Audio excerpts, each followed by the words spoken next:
우리가 첫 번째로 알아야 될 것은 근로자의 권리입니다. 근로자의 권리인데요.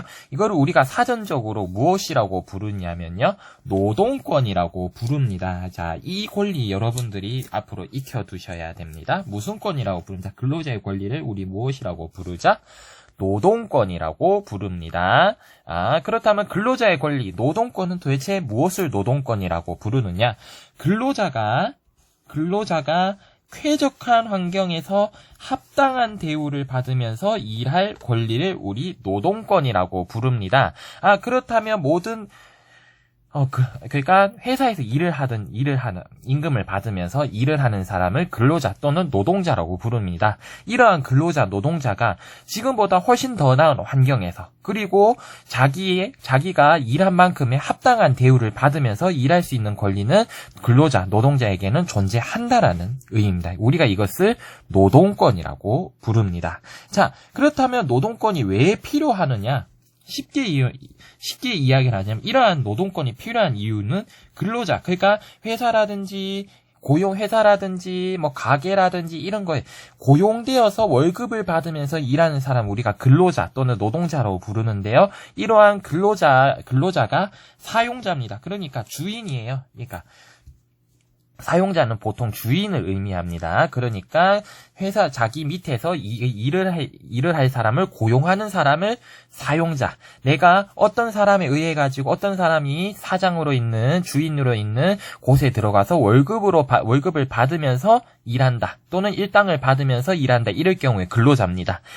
즉 근로자가 사용자보다 훨씬 불리한 위치에 있기 때문에 이러한 불리한 위치에 있는 근로자들을 보호해줄 필요가 있다는 거죠. 그렇기 때문에 등장한 개념이 이러한 사용자보다 훨씬 약한 상황에 있는 약자인 근로자를 보호해주기 위해서 근로자가 가져야 할 권리라는 뜻에서 노동권이라는 개념이 등장을 하게 됩니다.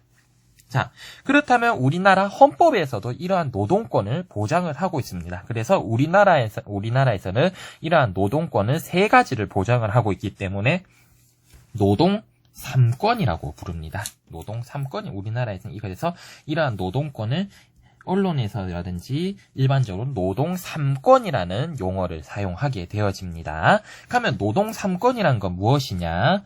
우리나라 헌법에서 근로의 권리를 규정하고 근로 조건의 향상을 위해 제시한 노동권을 우리가 노동 3권이라고 부릅니다.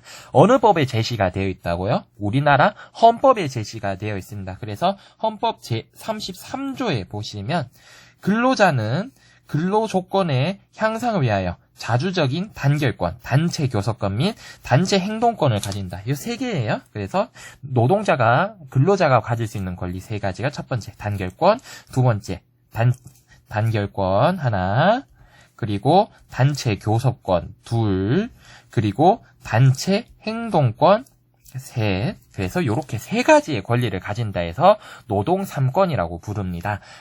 그렇다면 다시 한번 정리를 해볼게요. 근로자는 사용자보다 훨씬 약한 위치에 있기 때문에 이러한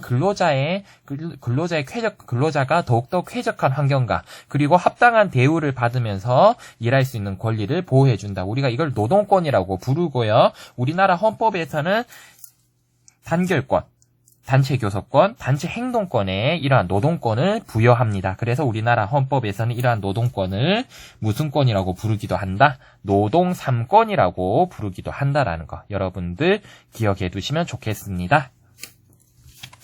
그렇다면 우리 지금부터 살펴볼 것은 이러한 노동 3권에 대해서 각각의 노동 3권에 대해서 우리 한번 살펴보도록 할게요. 첫 번째 여러분들이 알아두셔야 될 건 단결권입니다. 무슨 권이라고요? 단결권입니다. 단결하다, 즉 힘을 합치다라는 뜻이에요. 단결하자. 이런 혹시 체육대회라든지 특히 체육대회 때 보통 이런 말을 많이 쓰죠. 단결하자, 서로 힘을 합치자는 뜻입니다. 그래서 무슨 얘기냐? 근로자는 근로자는 근로 조건을 유지 개선을 하기 위해서 단결할 수 있는 권리를 가진다라는 겁니다. 우리가 이것을 단결권이라고 부릅니다. 쉽게 얘기하면요. 근로자 개개인은 힘이 없어요. 그렇잖아요. 내가 선생님이 학교에서 선생님 어느 회사에 취직을 했다 쳐요. 선생님이 어느 회사에 취직을 했는데 내 혼자는 힘이 약하기 때문에 내 월급 내가 부당한 대우를 받는다라고 주장을 해도 아무도 거기에 귀를 기울이잖아요. 왜? 한 명만 난리를 치니까. 그러니까 선생님은 힘을 약하기 때문에 선생님이 아무리 주장을 해도 아무도 들어주지 않는다. 하지만 선생님의 뜻을 동조하는 여러 회사의 전 직원들이 같이 얘기한다면 얘기가 달라지겠죠. 그렇기 때문에 서로 뭉쳐가지고 무슨 조직을 만들어가지고 함께 이야기를 한다면 회사도 그 얘기를 들어줄 수밖에 없다라는 거죠. 그렇기 때문에 이러한 힘이 약한 노동자들이 서로 뭉쳐서 자신이 뭉칠 수 있는 권리를 가진다라는 겁니다. 우리가 이것을 단결권이라고 부르고요. 예시 한번 보도록 할게요. 땡땡 시멘트라는 회사에서 노동조합을 설립을 했다. 즉, 이 노동조합이라는 거, 즉, 노동자들, 근로자들이 모여가지고 단체를 만드는 것을 보통 노동조합이라고 부릅니다. 그래서 땡땡시멘트 한번 읽어볼게요. 땡땡시멘트 직원들이 고용 안정과 임금 보장을 위해 최근 노동조합을 결성하였다. 땡땡시멘트 관계자는 근로자가 근로조건의 향상을 위해 노동조합을 결성하고 이에 가입하여 활동할 수 있는 권리를 행사한 것이라고 말했다. 여기까지 한번 살펴보도록 하겠습니다. 즉, 땡땡시멘트 직원들이 자신들의 고용 안정과 임금 보장이라는 어떠한 목적을 위해서 노동자들이 서로 모여가지고 단체를 만들었다는 거죠. 그 단체가 노동조합이라는 겁니다. 자, 그래서 개별의 근로자들은 자신들의 근로조건을 유지하고 개선하기 위해서 서로 단결을 할 수 있는 권리를 가지더라. 우리가 이것을 무슨 권이라고 부르자? 단결권이라고 부르고요. 우리나라에서는 일반적으로 이러한 단결권은 바로 이 노동조합이라는 형태로서 많이 나타나지게 됩니다. 자, 다음으로 한번 넘어가 보도록 하겠습니다. 두 번째, 노동 3권, 노동권의 단체 교섭권에 대해서 알아보도록 하겠습니다. 무슨 권이라고요? 단체 교섭권입니다. 자, 이것이 무엇이냐면요. 노동자들이 힘을 합쳐가지고 하나의 단체를 만들었습니다. 무슨 조합? 노동조합, 단결권을 행사해서 노동조합이라는 걸 만들었는데요. 이 노동조합이 사용자와 근로조건의 유지 및 개선에 관해서 교섭할 수 있는 권리입니다. 즉 무엇이냐면요. 노동자들이 서로 단결권을 행사해서 노동조합이라는 이러한 하나의 단체를 만들었잖아요. 이 단체가 노동자를 대표를 해서 사용자, 즉 주인과 근로조건 유지와 개선에 관해서 이야기를 할 수 있는 권리를 가진다는 뜻입니다. 그래서 우리가 이것을 단체 교섭권이라고 부릅니다. 예를 한번 들어볼게요. 땡땡 중공업에서 교섭 전격 합의. 이게 신문기사에 요즘에 이런 것들이 많이 나와요.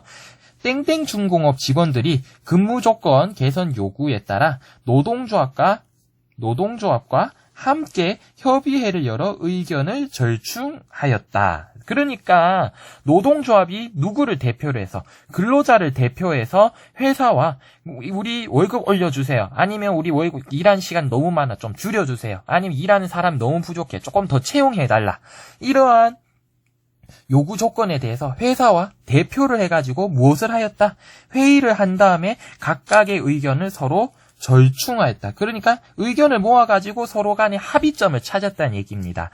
그렇기 때문에 노동자와 근로자와 사용자가 서로 만나가지고 회의를 통해가지고 이러한 근로자의 근로조건을 유지시키고 개선시킬 수 있다. 이러한 협상을 할 수 있는 권리를 사용자와 협상을 할 수 있는 권리를 가진다. 그래서 우리가 이것을 무엇이라고 부르냐면 단체 교섭권이라는 권리를 가진다라는 거 여러분들 알아두시면 좋겠습니다. 그래서 우리 지금까지 단결권, 단체 교섭권 알아봤습니다.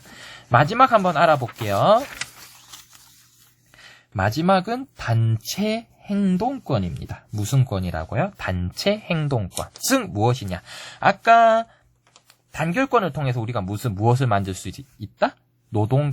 근로자들이 모여서 노동조합이란 걸 만들 수가 있더라. 그리고 이 노동조합은 근로자를 대표해서 사용자와 협상을 벌일 근로조건의 유지 및 개선을 위해서 협상을 벌일 수 있는 권리를 가진다. 우리가 이것을 단체 교섭권이라고 불렀어요. 자, 협상을 하다가 얘들이 우리 말을 안 들어주는 것 같아.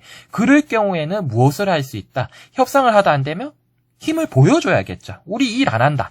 파업하겠다. 여기서 나오는 겁니다. 그러니까 근로자는 파업을 할 수 있는 합당한 권리를 가진다라는 거죠. 즉 무엇이 안 될 때 이러한 단체 교섭, 그러니까 사용자와 회의가 우리의 근로조건을 개선해달라는 요구가 잘 받아들여지지 않을 때는 직접 행동을 할 수 있는 권리를 가진다라는 것입니다. 우리가 이것을 단체 행동권이라고 불러요. 자, 그러니까 단체 행동권 다시 한번 정리해 보도록 하겠습니다.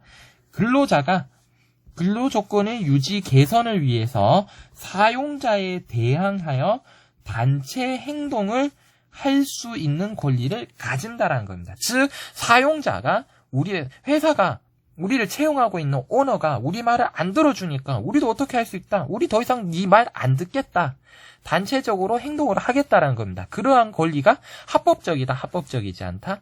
합법적이다라는 거죠. 우리가 이것을 무엇이라고 부른다? 단체 행동권이라고 부른다는 겁니다. 자, 한번 보도록 할게요. 네모 항공사의 조종사들이 임금 인상 협상 결렬로 파업에 돌입했다. 라는 거. 땡땡항공 노동조합은 사용자 의견이 일치하지 않으면 이에 대응하여 자신들의 주장을 관철하기 위해 일정한 절차를 거쳐 쟁의 행위를 할 수 있는 권리가 있다고 주장하였다. 여기까지 한번 보도록 하겠습니다. 자, 일단 앞에 내용. 땡땡항공 조종사들이 일단 임금이 이제 월급을 올려달라, 내가 받는 돈을 올려달라라고 요구를 했는데 단체 사용자와 협의를 했는데 잘 되지가 않아서 그러니까 네가 우리 요구를 안 들어주니까 결렬이란 말은 결렬이면 안 됐다는 뜻이에요. 임금 네가 우리 얘기 안 들어준 거 우리도 네 말 더 이상 안 들을래. 그래서 무엇을 했다? 파업을 했다라는 거죠. 근데 그래서 뒤에서 설명을 보면 네모 노동조합에서 얘기하기를 사용자 의견이 일치하지 않으면 이에 대항하여 자신들의 주장을 관찰하기 위해 일정한 절차를 거쳐 쟁의 행위를 할 수 있는 권리가 있다고 주장을 했다. 즉 이게 뭐냐면 사용자가 우리 말을 들어주지 않으면 우리도 노동조합을 통해 가지고 사용자에 대항해서 어떠한 행동을 할 수 있는 것은 정당한 행위라는 거죠. 즉 노동자가 사용자와 협상이 제대로 되지 않을 경우에 이에 대항해서 단체적인 행동을 할 수 있는 합법적인 권리를 가진다라는 겁니다. 우리가 이것을 무엇이라고 부른다? 단체 행동권이라고 부른다라는 겁니다. 자, 우리 그렇다면 지금까지 노동권의 의미에 대해서 살펴봤고 우리나라 헌법 제33조에는 노동권을 보장을 하고 있습니다. 우리나라에서는 그래서 보장하고 있는 노동권은 크게 3개입니다. 첫 번째 단결권, 두 번째 단체 교섭권, 세 번째 단체 행동권입니다. 이것을 묶어가지고 우리나라에서는 이러한 노동권을 무엇이라고 부른다? 노동 3권이라고 부른다라는 거. 우리 여기까지 한번 살펴봤습니다. 자, 다음 영상에서는 노동권이 침해당했을 때 어떻게 구제받을 수 있는지에 대해서 한번 살펴보도록 하겠습니다. 이어서 영상 시청해 주시기 바랍니다.